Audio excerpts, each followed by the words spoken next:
Mr. Chairman, we have been re-engaged in Iraq since June of 2014. We've been in Syria since September 2014. And quite frankly, the time to have debated an AUMF was before we became militarily engaged in these two countries. We have repeatedly heard from the leaders in this House that Congress does indeed have a constitutional duty to do an AUMF, and it would be considered, but we have not done so. And I believe that barring the passage of this amendment, which would force Congress to do the right thing, we will never do an AUMF. Perhaps we lack the courage, or perhaps we are satisfied to allow these wars to run on automatic pilot. But our inaction is wrong. It's an insult to our troops. And whether you want to expand these wars or end these wars, we should all agree that we should vote on an AUMF. This amendment simply says if there's no AUMF, then there's no money for combat operations. That gives us ample time during the rest of this year to vote on an AUMF. There are no more excuses. Please, please stop making excuses. I reserve my time. The gentleman from Massachusetts reserves. The gentleman from New Jersey is recognized. Mr. Chairman, I rise to claim time in opposition. Gentleman's recognized for 5 minutes. Mr. Chairman, I rise in strong opposition to the McGovern-Lee amendment. The fight against the Islamic State in Iraq and Levant is being waged using the 2001 authorization of use of military force, better known as the 9/11 AUMF, to prosecute the global war on terrorism. There are soldiers on the ground as we speak, and they are truly doing the work of the Lord and the work for freedom, and we need to recognize that.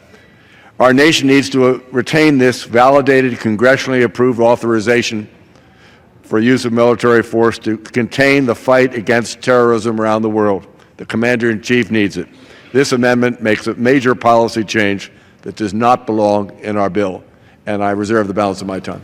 The gentleman from New Jersey reserves the balance of his time. The gentleman from Massachusetts is recognized. Mr. Chairman, to justify wars in 2016 on an AUMF in 2001 is ludicrous. At this point, I'd like to yield 1.5 minutes to my colleague, Congressman Walter Jones. The gentleman from North Carolina, Mr. Jones, is recognized for 1.5 minutes. Mr. Chairman, thank you. I want to remind those on the floor today that it was James Madison who clearly stated the power to declare war, including the power of judging the causes of war, is fully vested in the legislature. That is us, the House of Representatives.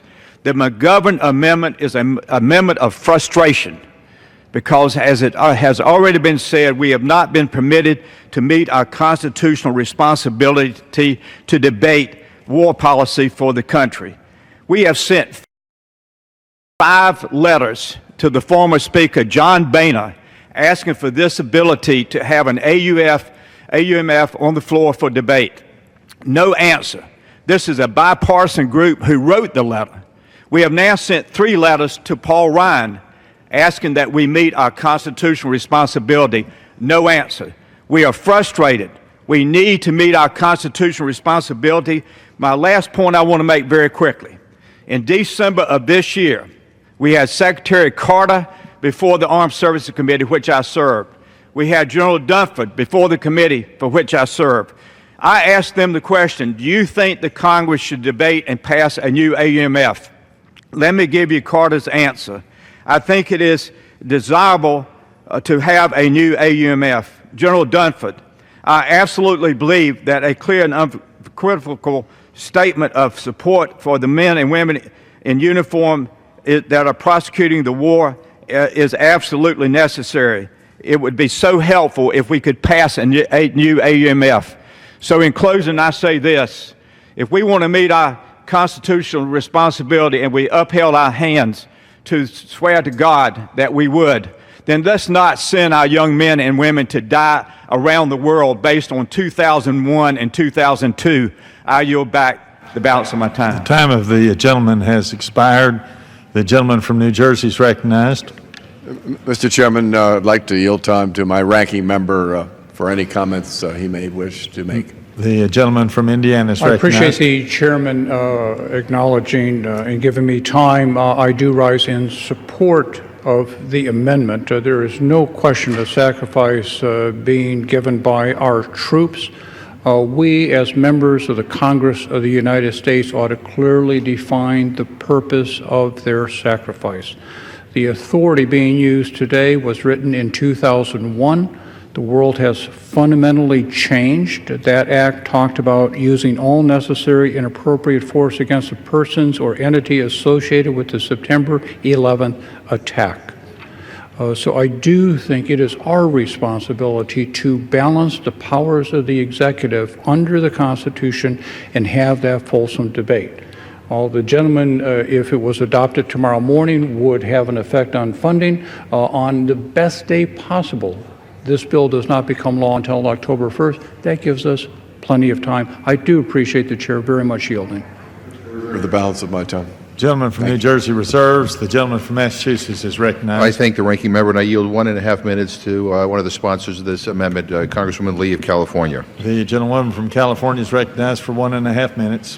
Thank you, Mr. Chairman. First, let me just say I rise in very strong support of the McGovern-Jones-Lee amendment, and I want to thank the gentleman from Massachusetts for his strong and steady and bold leadership on this issue and issues of war and peace. Mr. Chairman, this amendment is really simple. It would use the power of the purse to prevent funding for combat operations in Iraq and Syria unless an authorization for the use of military force is enacted. We all agree that ISIL must be degraded and dismantled. Then why is Congress missing in action? The 2001 authorization was specific to 9/11. Even though I voted against it because I knew it would be broadly interpreted, which it is. It's a blank check. ISIL, though, did not even exist in 2001.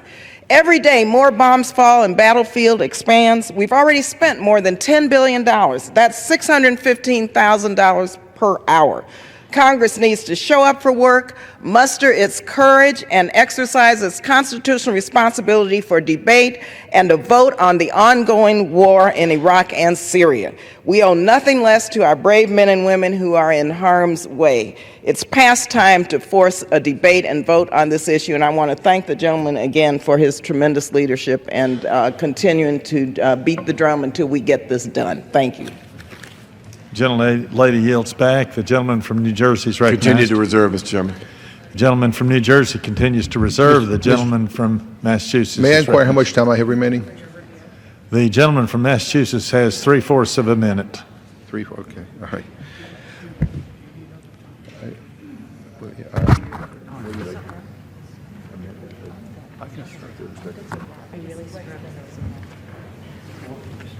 For what purpose does the gentleman from Indiana rise? Mr. Chairman, I move to strike the last word. I'd be happy to yield to a gentleman from Massachusetts. The gentleman is recognized for 5 minutes. Thank you. And I thank the ranking member for yielding, because this is a debate, quite frankly, that we need to have, and we need to have it in more than 10 minutes. But if you support this amendment, we will have that debate. This amendment is not about cutting off funds to our troops. The underlying bill, interestingly, already does that come next April. This amendment is about dereliction of duty by Congress. If Congress keeps voting for the money to send our men and women in uniform to fight and die in Iraq and Syria, then it should have the courage to debate and vote on an AUMF for those missions, as the Constitution of the United States demands of us. It is that simple. We have heard from leaders of this chamber over and over and over again that they agree we ought to debate an AUMF. But every time we try to force the issue, there's another excuse. We're told that we have to wait for the White House to propose an AUMF. Well, they did. I don't particularly like it. Some may like it, some may not. But we ought to bring it to the floor, we ought to debate it and amend it and vote on it. That's what we're supposed to do.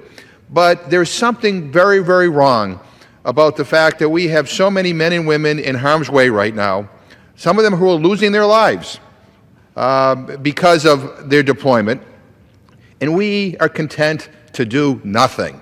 We don't even talk about what's happening in Iraq and Syria. We don't have these debates that we should be having. And all we're saying, I don't care what your views are on these wars, you ought to agree that we ought to have a debate. And that's what the McGovern-Jones-Lee, Amash-Garamendi amendment is all about. America's men and women in uniform are doing their duty, and I respectfully ask my colleagues to do theirs. I thank the